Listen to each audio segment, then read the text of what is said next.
Segera ada tersangka, polisi kantongi sosok yang lalai soal kematian Dante putra Tamara Tiasmara. Status hukum Tamara Tiasmara terkait kematian putranya, Dante, terus dipertanyakan publik, termasuk status pria yang disebut-sebut sebagai pacar Tamara yang kini identitasnya masih belum diketahui. Beberapa hari setelah polisi menetapkan peristiwa ini ke tahap penyidikan, status Tamara dan pacarnya dikuak penyidik. Sebagai informasi, ketika Dante meninggal, Tamara yang merupakan ibu kandungnya sedang tidak ada di lokasi. Dante tenggelam di kolam renang umum kawasan Duren Sawit, Jakarta Timur.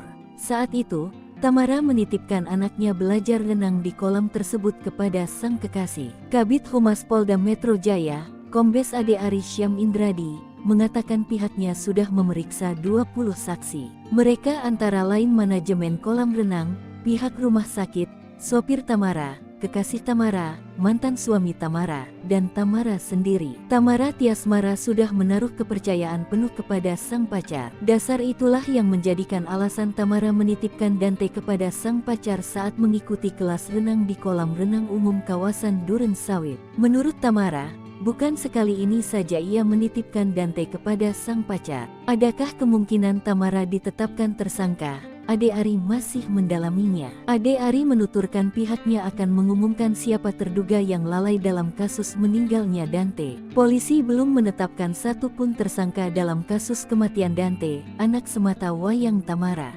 Yang jelas, kekasih Tamara berada di lokasi kejadian. Ia adalah orang yang dipercaya Tamara mendampingi Dante ikut kelas renang. Hal itu juga diketahui dari rekaman CCTV. Di Reskrimum Polda Metro Jaya, Kombes Pol Wira Satya Triputra, Rabu tanggal 7 Februari tahun 2024 menegaskan saat ini Tamara dan kekasih berstatus sebagai saksi.